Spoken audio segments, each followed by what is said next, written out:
मी doctor आरती पारख, वंध्यत्व निवारण तज्ञ। गेल्या 15 वर्षात वंध्यत्वाच्या क्षेत्रात मी अनेक जोडप्यांना त्यांच्या प्रवासात मदत केली आहे।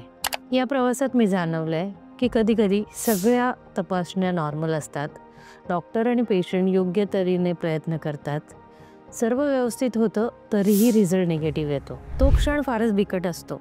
दुःख होतं ते निगेटिव्ह रिपोर्टपेक्षाही त्या जोडप्यांनी आणि आपण पाहिलेल्या स्वप्नाच्या भंगामुळे। तो क्षण फारच बिकट असतो। त्या निगेटिव्ह रिपोर्टपेक्षा दुःख होतं त्या जोडप्याच्या निराश चेहऱ्यांना बघून। लक्षात ठेवा, पहिलं IVF अयशस्वी झाल्यास तो काही आपल्या प्रवासाचा शेवट नसतो, तर एक नवीन आशेचा आणि नवीन प्रयत्नाचा टप्पा असतो।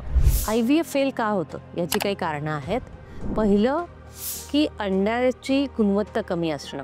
मग बऱ्याचदा काय होतं की स्त्रीबीज काढल्यानंतर स्त्रीबीजांची संख्या भरपूर मिळते, पण त्याची गुणवत्ता चांगली नसते।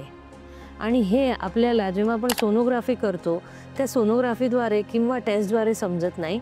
जेव्हा ते आपण लॅबमध्ये काढून मायक्रोस्कोप खाली बघतो तेव्हाच आपल्याला त्याची गुणवत्ता सांगता येते। दुसरं म्हणजे एम्ब्रियो क्वालिटी। काही एम्ब्रियोज वाढताना त्याची क्वालिटी वाढ झालेली नसते, त्यामुळे गर्भधारणेसाठी किंवा गर्भात ती रुजण्यासाठी अडचण येते। तिसरं म्हणजे गर्भाशयाची क्षमता, ज्यालाच एंडोमेट्रियल रिसेप्टिव्हिटी असं म्हटलं जातं।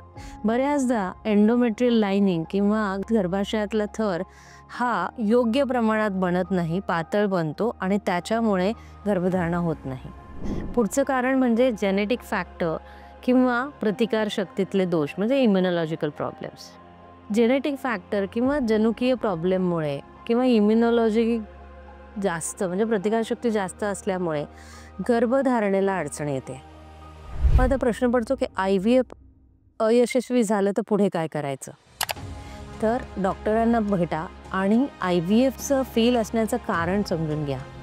एम्ब्रियो क्वालिटी खराब होती का एंडोमेट्रियल रिसेप्टिव्हिटीमध्ये डॉक्टरांना अडचण वाटतेय का, शरीर म्हणजे इम्युनॉलॉजिकल फॅक्टर्स आहे हे जाणून घ्या। आपल्या लाईफस्टाईलचाही विचार करा। जर आपल्या लाईफस्टाईलमध्ये खूप ताणतणाव असेल, आपली झोप अपुरी असेल, एक्सरसाइजचा अभाव असेल, आपल्या जेवणात समतोलनाचा आहार नसेल, म्हणजेच बाहेरचे पदार्थ, फास्ट फूड, तेलकट, गोडाचं जास्त खाण्याचं असेल तर त्यात बदल करा। पुढचे उपचार घेण्यात आधी इरा टेस्ट किंवा PGTA ह्याद्वारे आपण आपली उपचार पद्धती सुधारू शकतो का हे डॉक्टरांशी चर्चा करा। पुढची IVF सायकल करण्याआधी स्वतःला वेळ द्या, स्वतःचं मानसिक स्वास्थ्य त्याच्यावर काम करा, स्थिरता आणा आणि मग पुढचा प्रयत्न करा। IVF फेल झालं तर नाराज होऊ नका, पुन्हा प्रयत्न करा।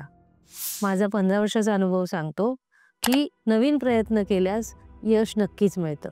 तेव्हा आशा सोडू नका, योग्य सेंटर आणि योग्य स्पेशलिस्ट निवडा आणि तुमच्या पुढच्या IVFला सुरुवात करा। तुम्हाला IVF फेलबद्दल काही जर प्रश्न असतील तर कमेंट बॉक्समध्ये नक्की विचारा, मी त्याला उत्तर देण्याचा प्रयत्न करेल। हा व्हिडिओ जर तुम्हाला आवडला असेल तर लाईक करा आणि चॅनलला सबस्क्राईब करा।